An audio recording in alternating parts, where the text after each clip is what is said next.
Okay, let's get started with some questions from Patreon. Sandeep says, after listening to Mash and Santoki discuss the future of West Indies cricket, is it better if the individual nations that make up the West Indies go their own way and qualify as associates for T20s and benefit in the long run? Uh, I suppose it depends on how you look at it. There isn't a massive push within the West Indies for this. This is like one of those things you see like Twitter cricket fans go on and on about, but most people in the Caribbean I haven't seen a genuine push to split up the West Indies. Um, Partly because what would their best team be? Like, would they be good in any particular format? I'm not sure that they would have a team that would regularly crack the top 10 on their own. You know, obviously Trinidad would be pretty good in T20. Barbados, well, at some stages, Barbados was the test team, so that may be roughly the same, but it won't always be at that level. Jamaica have had some very good teams over the last couple of years and struggled at times. Guyana,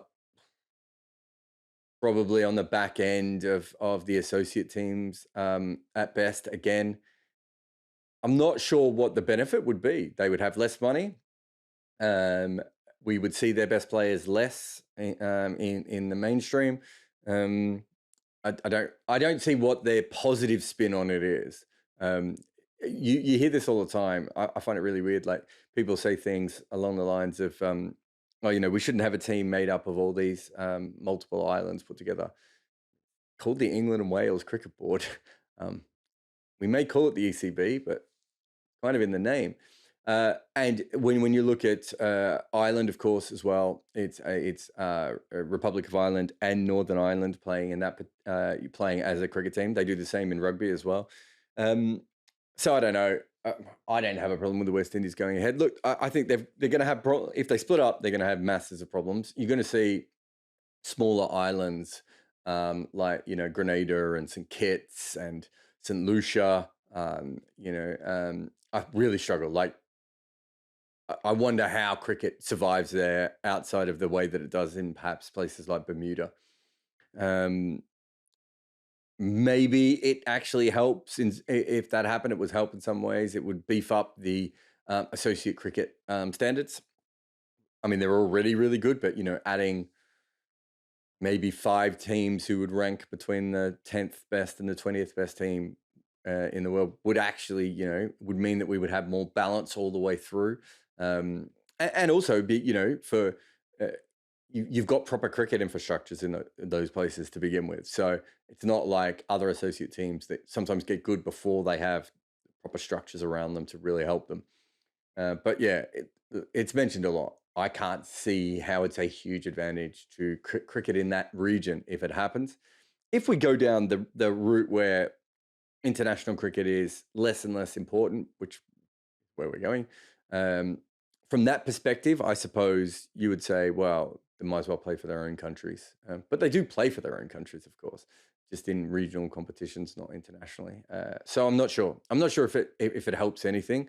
It seems to bother some people that the West Indies is like that, but doesn't seem to bother anyone that England and Wales are combined and that Ireland and Northern Ireland are combined. So I'm not sure why the West Indies specifically bothers people more.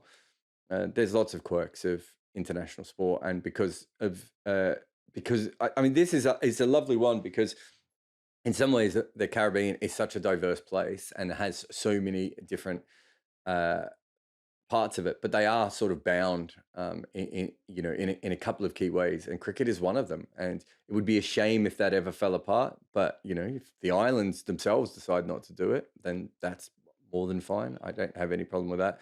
But usually this comes from conversations on Twitter and Reddit, less so from the actual islands themselves, from what I can tell. Aditya says, what's your assessment of Arshdeep Singh? He was quite impressive in the Australian conditions with the new and old ball. Do you think he's condition-specific bowler, and how do you see his death bowling? Well, he can't be condition-specific, being that he's been very good in the IPL in India and UAE, I suppose, and in Australia. So those are 3 different kinds of conditions almost automatically. So from that area, look, I thought he was a very limited player when I first saw him. You see these young Indian bowlers come through in the IPL sometimes, and they get really hyped up. I forget who the guy was. years ago or last year, was it the Rajasthan bowler, perhaps? A lot of hype, and you look at him going, okay, but I'm not sure that his numbers are that good and he's going to be around. And I've been following that has happened a lot with Indian bowlers. They come in, they have one season. Generally, they get attacked more, so they take more wickets. And sometimes when they're bowling really well, that leads to a drop in economy as well. But more often than not, they usually have either a very low economy or a very low average. But you probably, outside of, some specific bowlers in the world, you're probably going to want to have both of those be quite good. And if it's only one, that might just mean that you've just had 10 games where, you've had a couple of catches taken, or a couple of guys have holed out usually when they wouldn't hole out, or, even some LBW decisions, whatever it may be. Just general luck that you get in T20 games over a short sample period. He seems to be, to me, someone who just gets better. So I thought he was an interesting death option because he does get good revolutions on the ball. And because he's a left armer and the way he bowls, he kind of makes you hit to awkward areas, non-power areas, in a way that perhaps other left-arm bowlers don't always do. So I thought that was an advantage he had. I didn't really see him as a top choice for being a power play bowler. So the fact that he has gone on to be so good at both ends suggests that he's quite interesting. I'm not really sure what the future is for him. He's not express pace. But I get asked about him a lot, and I think he improved a lot. He improved a lot, sorry, but he impressed a lot of people in that last World Cup. The one thing I would say is he's one of the few left-arm bowlers I've seen who can swing the ball both ways. That seems like a skill that should keep you around for a long time. If you can match that with death bowling, that means you should get a good payday in the top level teams. Whether he's quite an international bowler, it's probably that maybe lack of a yard to hurry players up. But we've seen, with him and Sam Curran, that some of those left arm bowlers are just getting more skillful now than they used to be in previous generations. Craig says, I've been thinking about you and Bharat identifying the England white ball team as Die Mannschaft. Die Mannschaft. Sorry, my German is non-existent. Despite the fact I watched a lot of German films when I was young. I don't know how I don't remember any of it. Anyway, the automated team. Do you think that resources and management are starting to be more telling in T20 cricket? And are the different levels of the top 16 closer or further apart than they were 10 years ago? Look, me and Matt have just done a podcast on this, Craig. So you probably asked this question before it came out, but I think me and him are both in agreement that this is the strongest 16th team we've ever seen in the UAE. I thought they were good at times. I'm not sure how they scale up their batting, but their bowling is really interesting to me. Even when they gave a random bloke the death bowling in the Namibia game, their top order hitter weirdly suddenly was a bowler. I loved it. Even I've never seen anyone change their run up that many times in a death over of a T20 game. So from that level, I would say that the overall talent is lifting. Whether we get to a point where the professionalism and money pushes England, then India, perhaps Australia just above everyone else, I don't know. We've seen bursts through professionalism before. Obviously, the West Indies in the late 70s, Australia all the way through the 90s into the 2000s. So most of the best teams we've ever seen has a dash of professionalism. So I'm not sure if T20 helps there, but there should be, realistically, Australia, India, England should be a tier above everyone else just because of the amount of money that they can generate through their game. Pakistan has the ability to match that, I think. But a lot of things have to go right. They have to start running their cricket a lot better. But I do think they have the ability to match that. South Africa was the other team that was sort of on that level, and they seem to have dropped off. New Zealand and Sri Lanka they can't make enough money at home to ever get to that level of professionalism. So I don't know. I think you're still going to have situations where we have golden generations. I think you'll still have situations where even the best teams with everything they do can't get the most out of their players. Wrong coach, wrong captain, bad form slumps at the wrong time, injuries, whatever it may be. So I do think that, but yes, in professional sport at a certain level, money just makes the biggest difference in the world. So there's that great study, Craig, that was done. I can't remember who put it up. Might have been Professor Ross Tucker, the South African scientist. Um, but if it wasn't him, it was someone else, and maybe he shared it. But I remember reading it in a book as well, that when you actually take away all the scientific advancements when it comes to running tracks and running shoes um, and a few of the costumes that people wear when they're running and all those sorts of things, Usain Bolt and Jesse Owens aren't that much different in speed. And when you start to factor in then what the difference is for some of these players, you go back to the Bangladesh thing. They've got the people, they've got the passion. They don't have the facilities. And, you talk to Muhammad Isam and he makes jokes about how they still don't have any bowling machines in that country, and that the average pitch conditions that people are learning on are just not at the level that they need to be. It's hard to overcome those things. It just is. And it's a huge advantage to be brought up in some of these other cultures. It's one reason why South Africa continually, probably considering the amount of people in their country that play cricket, overproduce. It's because if you can go to one of those private schools or one of those top schools, the facilities and the coaches are incredible. And then you've got the years and years of knowledge that is being passed down as well. So money does matter. And if you want to see that in cricket, the best way to look at it is how many batters come from better socio-economic background than bowlers do. Batting is a skill that you need the expensive equipment for. You probably need to grow up on good wickets. You need probably more technicians to be able to help you from a coaching perspective. So it would make sense that would bleed over into international cricket, and we've seen it before. So I don't know if T20 specifically is the problem, but yeah, I think there might be. I don't think it will affect, let's say, Nepal, UAE. I'm trying to think of some Papua New Guinea, some of those other teams who are like, let's say, 15 to 20. I'm not sure it'll affect them as much as it'll affect, the teams just below that, where the big three teams are probably headed. Renee says, should the Champions League be brought back? Well, no one wanted it the first time, Renee, except for apparently me and you. Especially now since we have some strong leagues like the 100, CPL and the PCL. Well, look, the first problem here is that the PSL are probably not going to be in a Champions League because they're not going to want Pakistani teams in it because they're going to try and get money out of India. So there's the first issue there. So from that perspective, it's not going to come back. It's a great idea. I think now it's probably its time has already passed as a region to start. And by that, what I'm trying to say is that if you look at the IPL is now so much better than the other leagues, and perhaps the PSL is the only other one that can have at the moment anyway, can have a realistic chance of being at that level, and maybe the 100 as it develops a little bit more.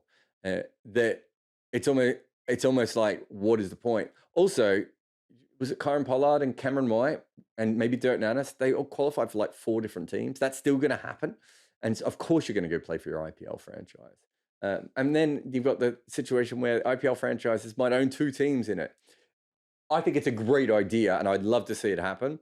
But I think the IPL is too big. If it's going to happen, it almost has to happen at that level underneath the IPL, which I think is what you get in European basketball. I think might be one place where you see something like this. It's obviously not the NBA teams. It used to be called the McDonald's Cup or something. It's probably changed names 100 times now. But you used to get a lot of good teams out there. But it wasn't. It never quite bit. The Champions League is a little bit different in that the Premier League might be slightly better than this, the Spanish League or the German League or the Italian or the French or whatever else. But overall, you still have, the best player in the world might be playing in the French League or might be playing in the German League or in the Spanish League. That's not the case in cricket. And so I think it just gets a little bit messy. But the basic idea is fine, I think. And I would still watch it. Whether they get enough money to make it worthwhile would be the key thing. And that would be my question. Renee also asked, have you followed the IPL trades? Of course, I followed the IPL trades. I'll be doing a video on it, but very quickly, Who do you think had the best trade window? I mean, they're not trades is the first problem. I think there was one actual trade, which was Shardul Thakur for, right, just looking him up. Young all-rounder. What's his name? Aman Khan. I say young. He's 26 by the time the next season starts, and he's played 20 professional games. 19 professional games. Fact-checking matters. They're not trades. I mean, Behrendorff wasn't traded. He was bought? Transfer, perhaps you could call them. I'm not sure why we call them trades. Shardul Thakur is, he's a flawed T20 player, but he's obviously still worth quite a lot of money. And there aren't that many players who have his two skills. He's not traded for Aman Khan, who has played, less than a handful of T20 IPL games in his life. And so I think they're structured the wrong way. Also think if you have Lockie Ferguson or Shardul Thakur, or who's the other? No, those are the two main ones. If another team wants them, you've got to get more out of them than a random 26-year-old who may be a good player, or cash, right? You have something that another team wants. You should be trying to maximize that. And for whatever reason, IPL teams either don't seem to understand the best way to work the trades at the moment, or there's so little market for it. But it's like, why would you give, if they're desperate for Shardul, fine. Give us, 3 young prospects. We'll take Aman. We quite like him. He might fit into our spot next year. He might be, if we're lucky enough, we can get 5 or 6 games out of him. Who's a couple of young prospects here? Because Shardul is worth something in this league. And to be able to let him go for cash, which your owners already have a lot of, and one prospect doesn't really make any sense. And so I get frustrated with that. Plus, of course, as usual, Mumbai has just been gifted another talented left arm seam bowler. For nothing. And not for nothing, for cash, but for nothing. I mean, RCB's big part of that is that they have more money to spend at the auction, and that they don't have to go up against another team for another seamer. But Mumbai was probably going to go after Behrendorff anyway. So I'm not even sure that completely works. I suppose, I don't completely understand. I think in a league where you're all in the same tier, as in there's not a West and a North and an Atlantic division and a West division or anything like that, right? You're all in the same tier. The idea is to get the most out of the squad that you have, even if you don't want those players, but also to make sure that you're making it hurt on the other side. And just taking money off Mumbai's owners is exactly what they want to do. They've just bought another left arm seam bowler as backup if Trent Boult gets injured. And no, it's not good. Kennedy says, how do payments for contracts work? Does a player get paid even if he or she never gets picked in the IPL or gets injured halfway through the season? Did Archie get paid last year? All leagues are slightly different. Generally, if you're available for the entire tournament, you will get that payment. But I don't know exactly how each individual IPL contract works. If you're injured, though, generally you do get paid out for the entire contract. The only contracts I really understand were, of course, the CPL ones, and they were guaranteed. But what you would do is you would sign a player, knowing how many weeks they were available for, how many games they were available for, and then kind of work it out on a pro rata basis. But if you don't pick them, you've still paid them. You've already got a contract for them. I would assume that the IPL is similar to that. But I've never had an IPL contract in front of me, or a PSL contract or a Big Bash contract in front of me. But generally, the way that I've dealt with it from an outsider perspective is, let's say a team will come to me and go, Jarrod, we need a leg spinner.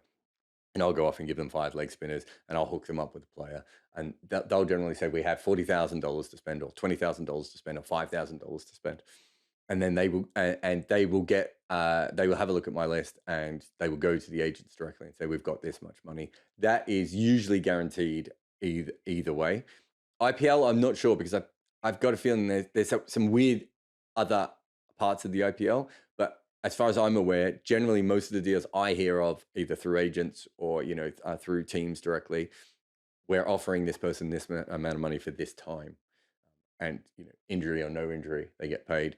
And the whole injury stuff is really interesting as well, because I remember Tamal Mills told me on a podcast where he got injured. I want to say in the IPL, but it may not have been. But actually, because he was still on contract at Sussex, it was Sussex who paid for his rehab. And so when you're a freelance cricketer, that's a little bit trickier. And so some of them have other deals. It's one reason why a lot of cricketers don't go freelance, is because of the insurance costs, health costs, rehab costs that you need as a professional player. Obviously, far higher than I had for my arm, for instance, despite the fact that was a bigger injury than some of those guys have. So it works in a slightly different way. Surf says, given how brilliant your double century podcast is, well, I don't take it. I'm given, I'll accept it. Is there a possibility for all these episodes to be published as a book? Well, Surf, I've already published a book. So if you go, you can find Test Cricket, the Unauthorized Biography, is still around somewhere. I think you're in Australia, Surf, so it should be there.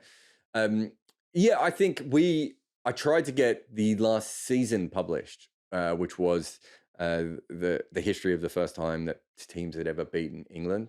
It was a really good season. Really proud of it. It probably wasn't last season. It was probably a couple of seasons ago now.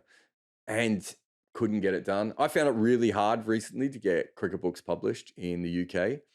And my audience is so spread out that it's tricky, because I'd have to be with a publisher that really wants to sell books in India, Australia, England, South Africa, New Zealand, Sri Lanka, and that's not really how book publishers work. But I still, I think we're looking at a couple of options for Double Century going into the future. The one is books, but the other one is documentaries as well. It's something we'd really like to be able to do, perhaps animate some of these series, maybe get some other experts on to talk about them as well. It's just a bit tricky as where I am at the moment. I'm kind of given up on books. I do have a literary agent, and every time I offer him an idea, he just says that cricket books don't work. I don't know if it's mine or whatever else it may be. So I'd still like. I think I contacted a publisher about that Double Century one, and they were really keen to have an idea from me, and then I gave them that idea and never heard back from them. So I'm assuming that's a no.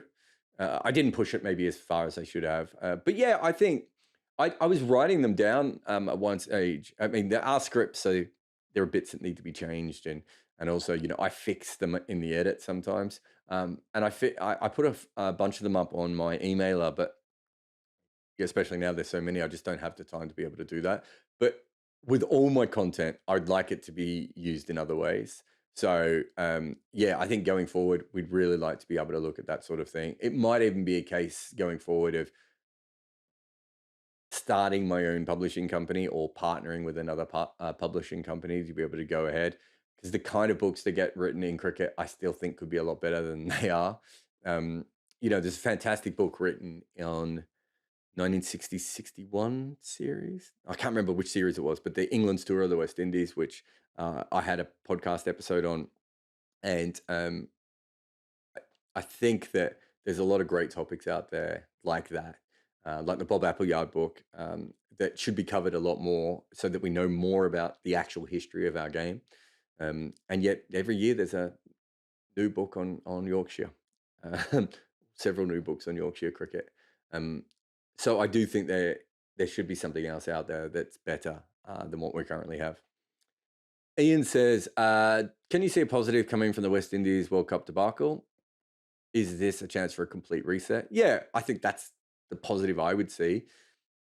It was hard to do a complete reset between the last two because you have another tournament up. To be fair, they probably gave it a fair whack. They played a lot of T20 cricket over a short period of time.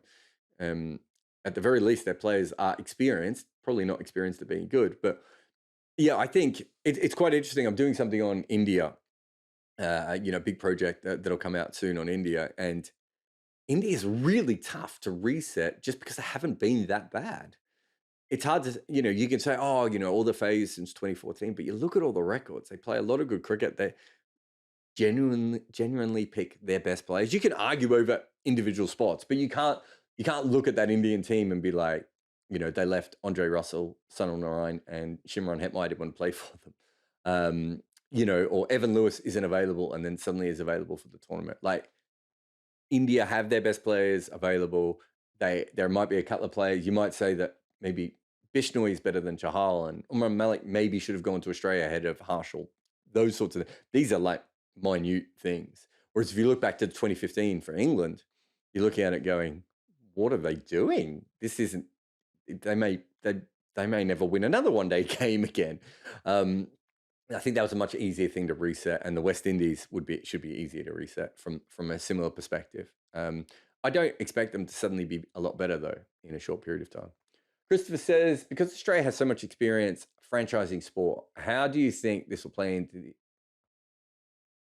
Sorry, Christopher, I got my lights right behind the screen and it's dark today, so I can't read. Because Americans have so much experience franchising sport, how do you think this can play into advantage of Major League Cricket compared to other leagues? Yeah, I think one thing I've noticed over the last couple of years, like I went to America in 2012, 11, 12 must have been. I did something for Cricket Info and I toured around America interviewing a bunch of people.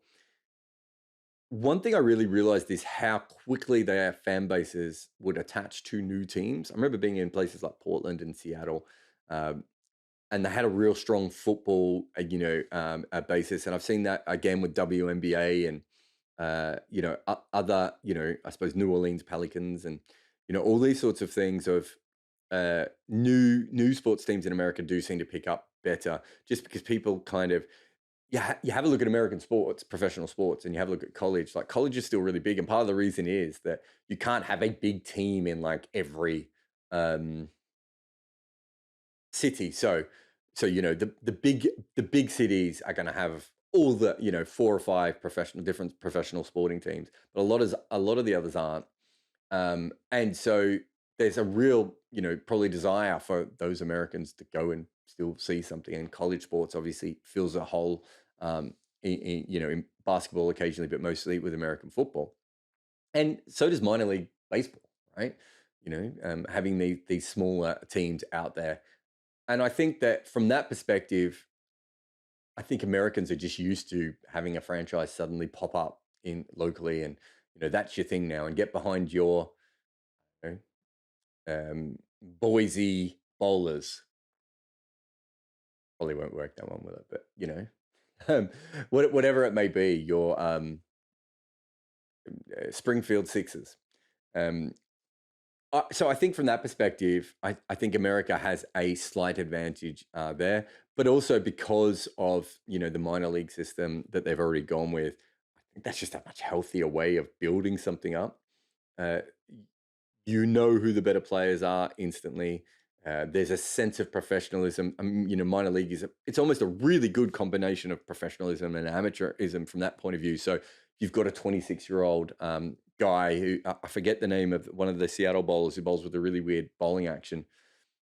He's probably not without minor league cricket, there's no way he'd be a chance of playing for a major league team. And he still may not get picked up, but he's got this incredibly weird action. And because minor league exists, they have the ability to test him, in high leverage places. And he may not get a game for a major league team, but he might slip on to a franchise list. And so I think they're just doing a lot of things right from that perspective. Not the biggest problem I suppose they have is that until American sport at the junior level is only schools, right? It's other than AAU and things like that, but it's basically high school and then college. And so cricket isn't really a major factor in that at all at the moment. So that might be the other way of building it up. But from a franchise level, I think you're right. Sandeep says, after listening... Oh, I've already done that question. Sorry. Ian says, based on the performance in this World Cup, which players do you think leagues should start paying a closer look to? Obviously, Sikandar Raza. I kind of thought even a couple of years ago he was an interesting player, but with the knuckleball and his batting, I think his batting has probably been at that level before. I don't think his bowling's ever been near this level before. He's a tricky one for leagues if you're looking for a long-term overseas player, because we don't know how long he will continue to play at this level. But if you're looking for someone in the next 6 months to bowl funky spin and smack him in your middle order, he's a very, very good player for that. Baz the leader obviously was starting to get picked up beforehand. I think he's improved from where I saw him in the Amsterdam summer, the Dutch summer, through to the World Cup. I think he's got better slow balls, and him taking that level of wickets, I think is interesting. So I think he was already on the radar. Now that he's taken a few more wickets, that might pump him up a little bit more. And we also didn't see the most of his batting in this tournament, but he can definitely bat. Is it Kartik Mayapan, the UAE spinner? I know it's Mayapan. I can't remember his first name, but the young UAE leg spinner is a really, really interesting player. It's hard to pick, lands the ball good, got good energy out of his hand. I don't know where he goes on the depth chart of leg spinners, but he's probably behind someone like KS Ahmed, maybe lower level leg spinner. I can see him getting some games, and he might be better than that, but that's where he sits at the moment. Then you've got obviously Blessing and Ngava. I think both of those, will get decent franchise contracts. I'm kind of surprised Blessing hasn't already. Ngava, I just don't. His numbers look really good. I remember talking about him beforehand. He looked even better than I thought he was in this particular tournament.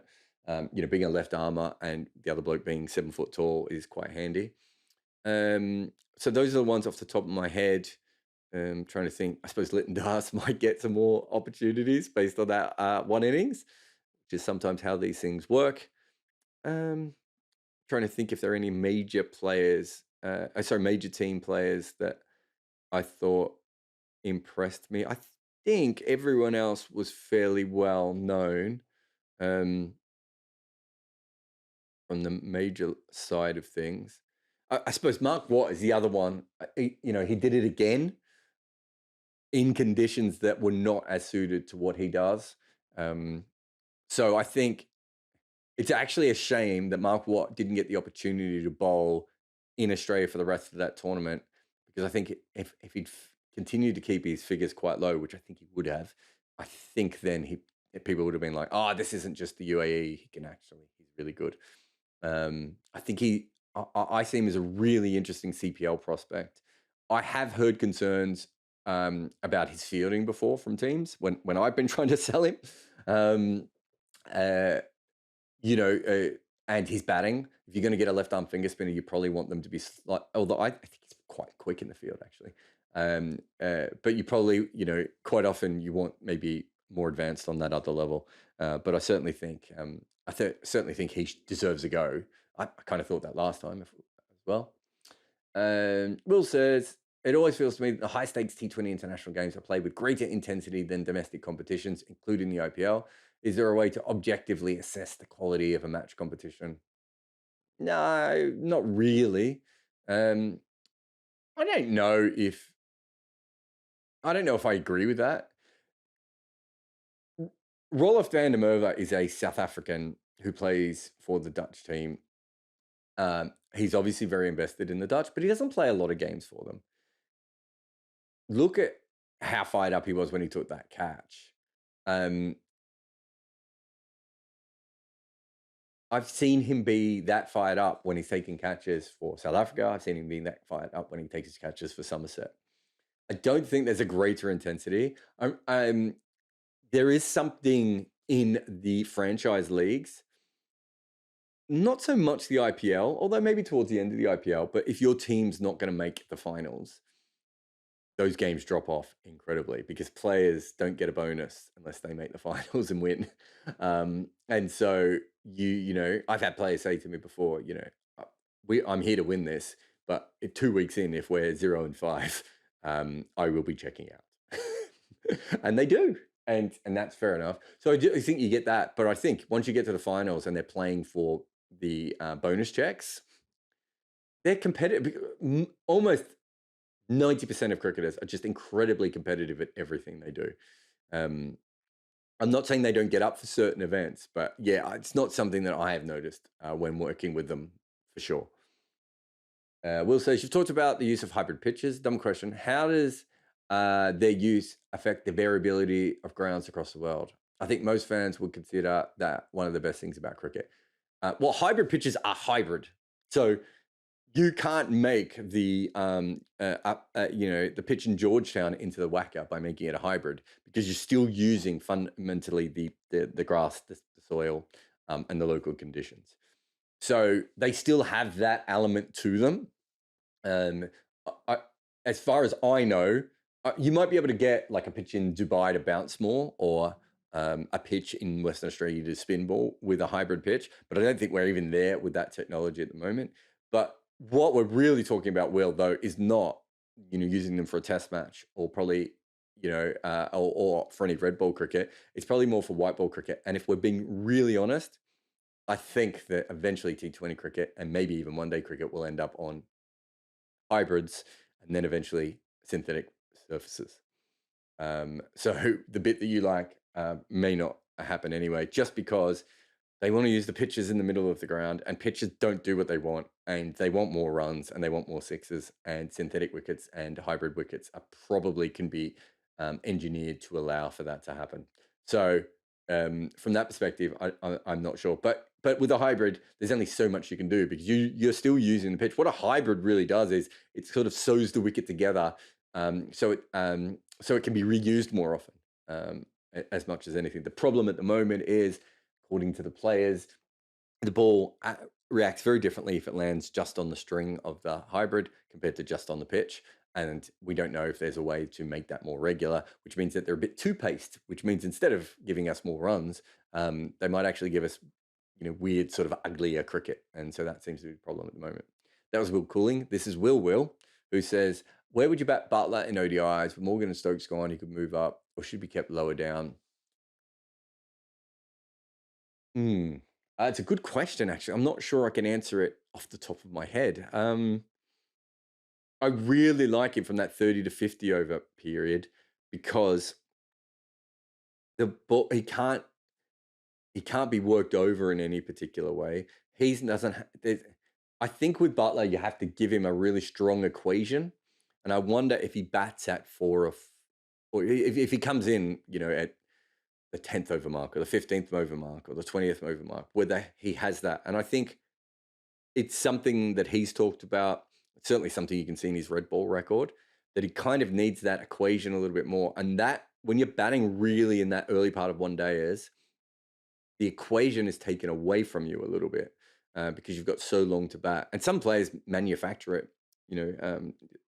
Famous one would be, I suppose, someone like Jeff Marsh, who managed to do that. But it is trickier to do.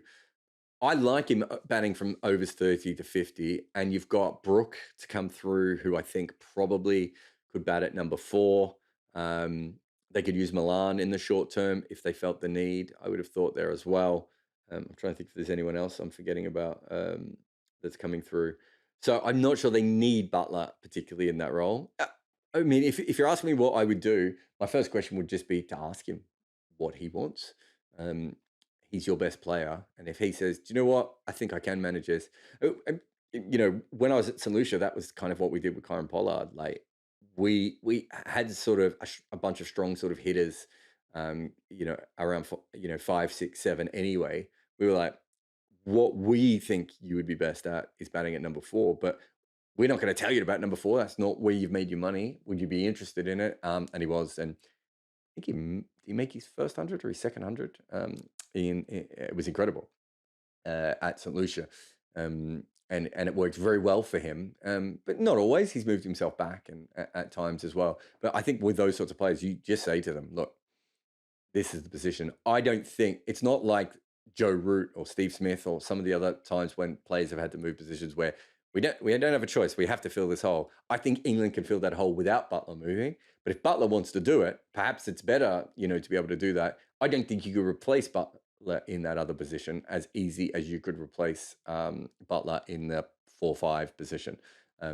Just off the top of my head, thinking about England cricket, I would think that is the easier player for them to find at the moment. But if he wants to bat there, or he might just want to move up as well. Like he might have been sitting there for ages going, wouldn't mind getting in earlier. Renee says, what happened to Nepal? It's probably the only country where cricket is the number one sport and they don't play in World Cups. Ooh. I'm trying to think if that is the case. Probably, yeah. I mean, Sandeep Lamachane is, I'm not even sure where his court case is at the moment. Paris Kadkar retired probably earlier than he needed to, in part because he'd had enough of the way that it was being run. They had lots of problems with their administration. They've had lots of problems with just getting good quality cricket being played at a local level. We know that they've produced 2, 3, 4 really high quality players. I think sometimes when you dive down deeper, the other, they haven't always been at that level. I don't know if cricket is the number one sport. I thought Paris said that football was still bigger there. I could be wrong on that. I've done a podcast with him, Renee, if you want to go back and listen. But yeah, I think structure is one of their bigger issues. I think in the long run, they will be a very good team. Having watched them a little bit when, done some associate coverage, I do think that there is, I don't think they're that far away than some of the better teams, but they don't seem to be as consistent as some of the better teams of that level. And there's certainly, they're a way off maybe getting into that level consistently, but I don't think they're that much worse than PNG, and they made the last World Cup. Win 2018, they didn't make the qualifying tournament, which was huge. They were beaten by Singapore. I haven't checked in on Singapore recently, so I don't know if Singapore's still at that level, but I'm pretty sure it was Singapore who knocked them out. But at that stage, Singapore had a really good team. Like Tim David was playing for them, but even some of the other guys in that team, I had a guy in the middle order, I forget his name, but just a really solid player that you could plug and play into, some better batting lineups in the world. And some interesting bowling talent as well in Singapore at that stage. So look, I think Nepal are there and thereabouts, but there are certainly issues with their administration and their structure that they need to get on top of. They had the Everest T20 League for a little while, and I know a lot of people went over there, and I may have even been asked to work on that one at one stage, I think, as well. But yeah, I think there are other things to sort out, but we know that they can produce quality players, and so I think the next thing is to be able to produce a structure that gets the most out of those players at a young age. All right, let's see what we have in the room. Or James, who never gets to actually make this work. But let's see if we can do it. James, you there, mate?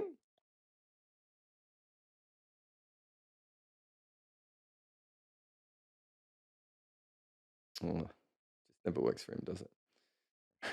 We'll try Ashish. Ashish, you there? Yeah, hello, can you hear me? I can, mate. What's your question? Yeah. Yeah, so my question is just, it's a little vague in the way I ask it, but it is, okay, so it's something which I've noticed, whenever certain players come together and they form a partnership with someone, they exert a sort of energy into the innings. It's take the example of Surya Kumar Yadav. So he's like this energizer bunny whenever he comes into the crease, and he amps up the intent and etc. etc. So he scores a very high strike rate, and that in turn influences his partner as well to bat at a much faster level. So it's something which I noticed in Surya Kumar Yadav, Glenn Phillips, I could say Maxwell also, and AB when he was at his peak. So I don't know whether I'm imagining it, or is it something which actually, it's like a mindset sort of thing.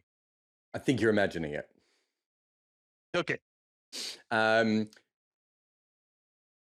looked into this before. It's almost never the case that happens. It's just that player has so much energy. It feels like the moment has more energy. But even the opposite. So you'll hear people say all the time, "Oh, that player is so dour that they bring the scoring rate down, and so that the players at the other end go out." There's no me and who was that? Was it Amol? Dacey, I think it was him. I've looked into it a bunch of times. It just doesn't seem to be true. I know it looks that way, but I just think that when Sky or Maxwell or Phillips, one of those players and those are high strike rate guys, but they're also high energy people, right? I think they just make things look like it's better, and the overall rate, of course, goes up because they're scoring quicker.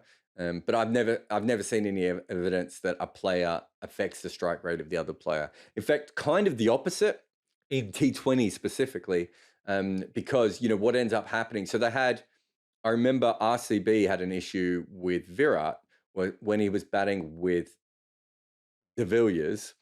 He was clearly playing for De Villiers, but he was the set player. And so they were like, we really want you to do that. The only other thing I know one of the IPL teams worked out, it might have been RCB, but I remember a nice IPL team talking to me about it, was they noticed a real trend when senior players were batting with players they trusted and senior players were batting with players that they didn't trust, which was on the last ball of the over, if they were playing with someone they didn't trust, they'd take a single. And on the last ball of the over, if they're playing with someone they did trust, they try and hit a boundary still. It's a tricky one to look that up. You'd have to look it up based on records, really, rather than trust, obviously. But yeah, so I'm that kind of batter, not as good as those guys that you mentioned. And the amount of times I've been in partnerships and even I've felt like me and the other guy are flying, and then I'll come off and I'll be like 80 and the other guy will have put on 10 and I haven't even realized. And, people will talk about this great partnership that we'll be in, but quite often it would just be the other guy at the other end blocking an end while I'm slogging and getting away with it at my end. And I'm completely, in my mind, I've scored, 50 runs and he scored 50 runs. When I come off, that's not the case. So I don't think it quite works the way that you think it does, but you can certainly change the way that maybe the bowling team feels about it, and certainly the way that the spectators feel about it. But I'm happy to be proven wrong in this, but every time I've looked up something like what you've just said, it just hasn't proven to be true. Yeah, thank you. Yeah, it's a little vague, but No worries. Yeah. Cheers, mate. Yeah, thanks. All right. Keshav, you there? Yeah, hi, can you hear me? Yeah, mate, what's your question? Yeah, so the question is regarding the kind of bad press South Africa has been getting for so long now, never having won any tournament, choking at probably the worst moments possible. So I want to ask, why doesn't New Zealand get the same kind of flag? Because even they haven't won any white ball tournament. So apart from WTC last year, they also reach semis or finals, and then they just Keshav, yeah, I know where you're going with this. How many people live in New Zealand? I know it's just 5 million, but overall in the cricketing world, I'm talking why don't people discuss that enough and South Africa more? Even in the last 10 years, So India has been that. Has there ever been a period in cricket where New Zealand has dominated for 5 or 10 years? Well, they have been doing pretty good in the last decade. Been doing pretty good. I just said dominated. So going into that 99 World Cup, I think South Africa was winning 4 or 5 games for every loss.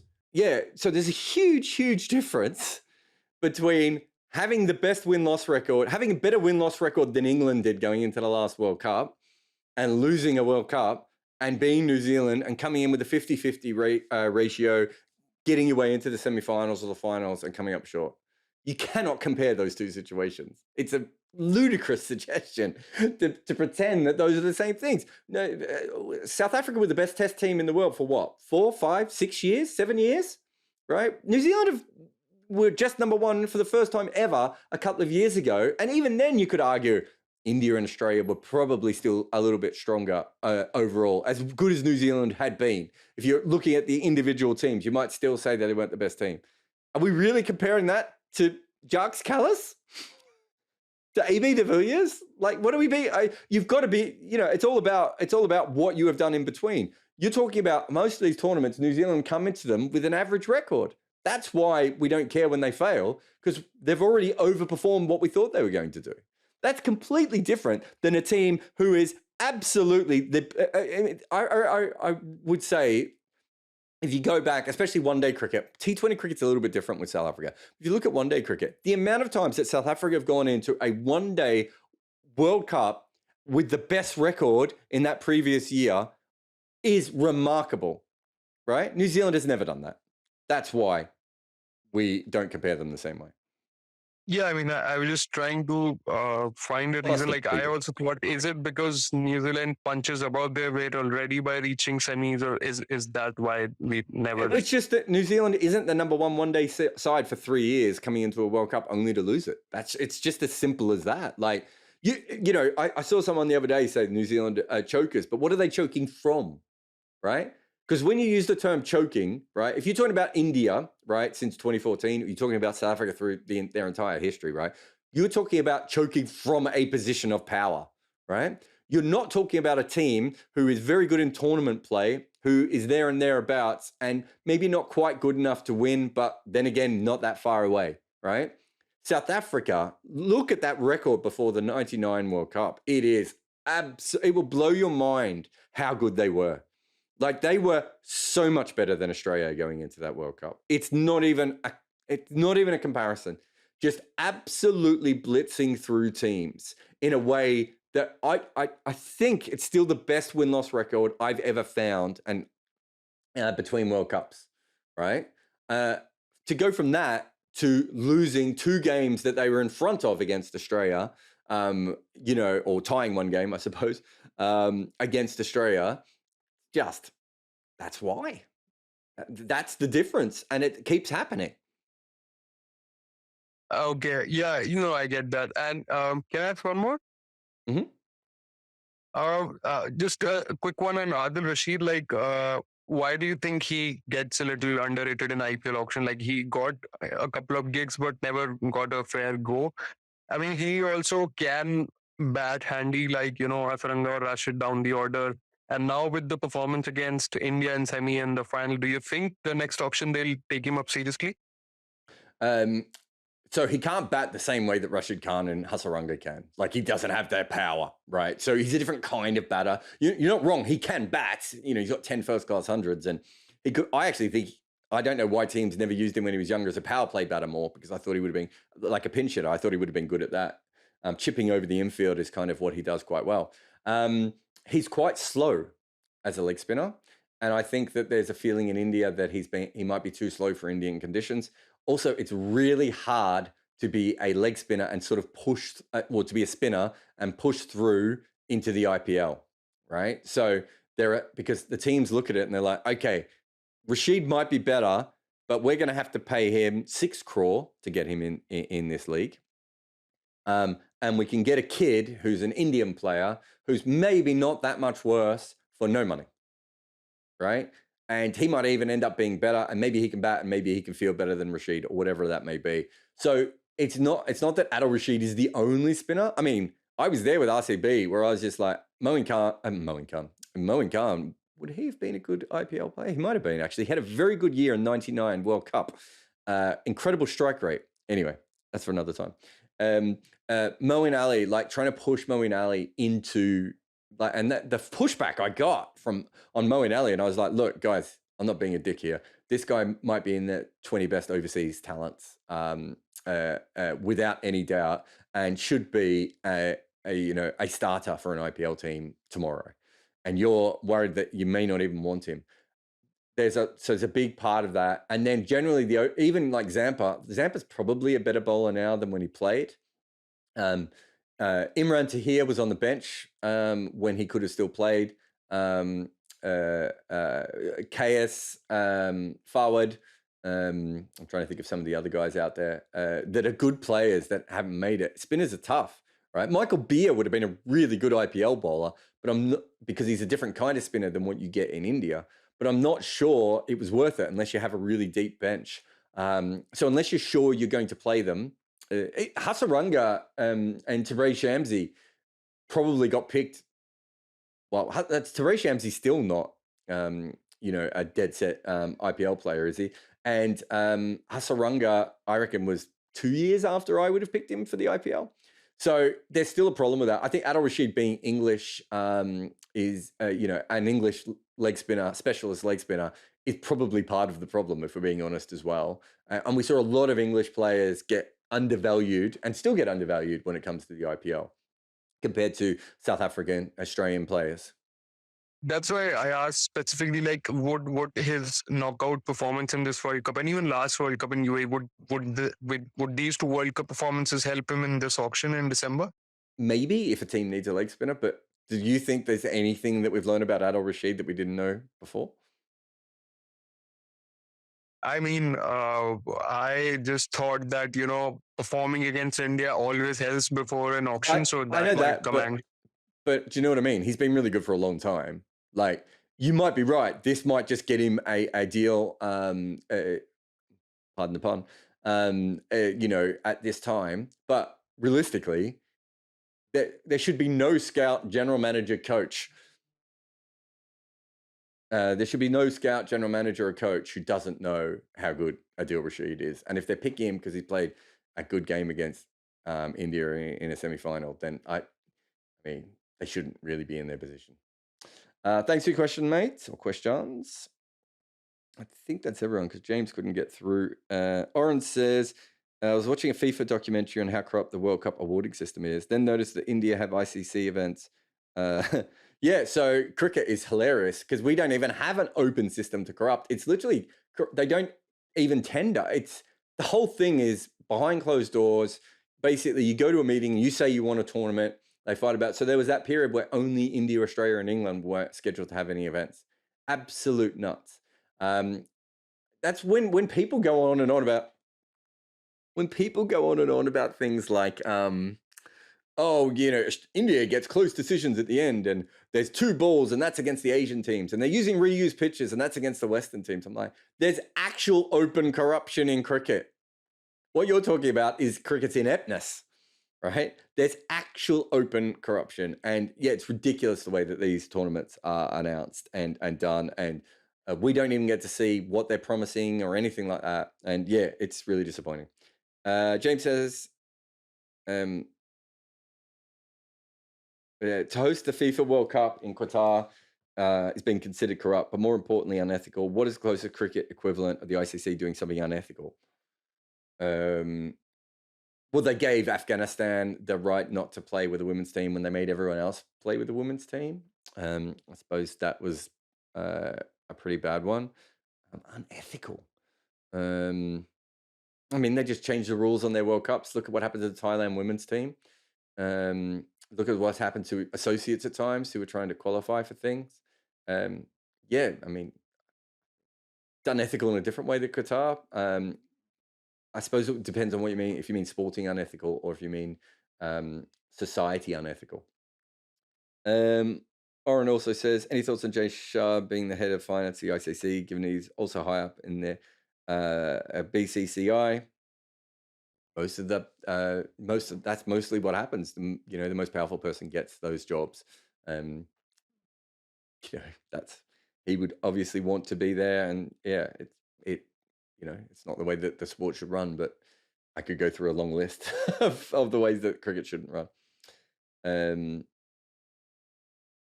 Will says, rather than a Champions League, what about smaller leagues banding together? I think that's what I said, Will. You might have asked your question beforehand. It's a very big possibility. Problem is, that are you going to make, let's say, so you've got here England, South Africa, Australia, right? So you could definitely do that. Is there enough money in it? And is it in the right time zone for all those 3 different countries to watch it?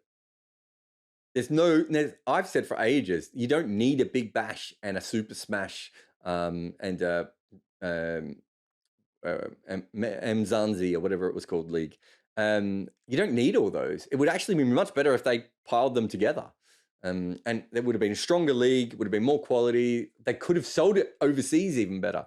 So you could definitely do it with Champions League, but I'm assuming the reason they won't do that is they don't think it's going to make them the money.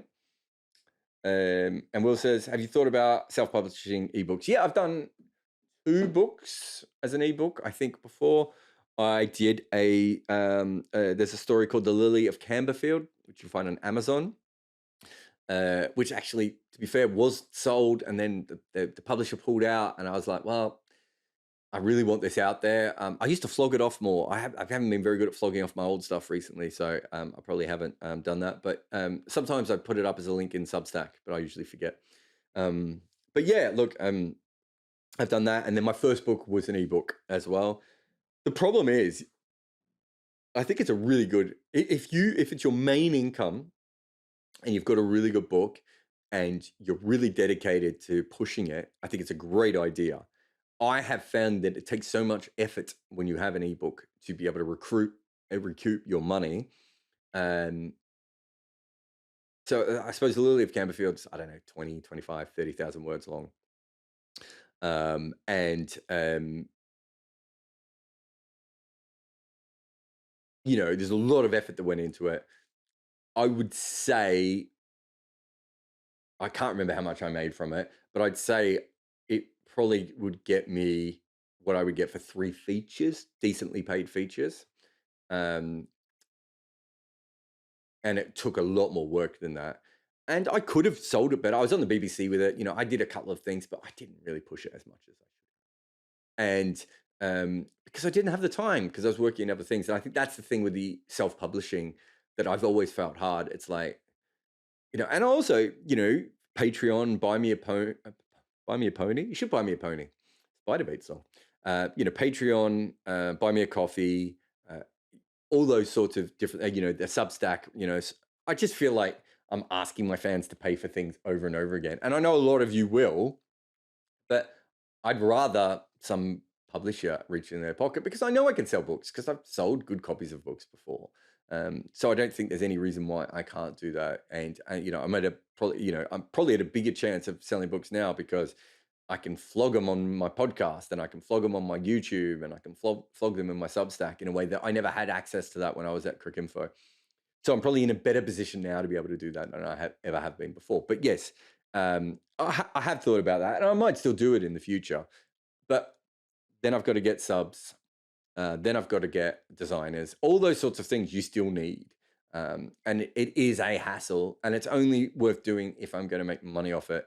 I looked at what Shea Serrano did, who's the American sports writer and music writer. What he kind of does is what I would have loved to have done, but I just couldn't turn my fan base into what he managed to do, and he's done brilliantly with it. And that's what I wanted to do when I had Cricket with Balls, the original blog. The idea was, you know, blog for a year, make some money off the ads, and then top that up with, you know, a book release at the end of every year. Just didn't make the money that I needed to be able to sustain it. So, you know, I had to go and work for other places, and you know, that led to Cricinfo. And when you're at Cricinfo, it's hard to write a book and everything else. But I have had, like, I don't know, 4 books published, right? Maybe 5 books published. I'd have to go back and count. Sorry, but I've had a few books published, obviously, over the years, and I'm sure I will again. I'm a little bit disillusioned with the, you know, every time I pitch a book, I know it's a book that will sell. I know that it's a book, and I'm only talking about selling 5 to 10,000 copies, which is a successful book in cricket. I know I can sell that amount of copies through a publisher, and I've never had a book pushed properly by a publisher.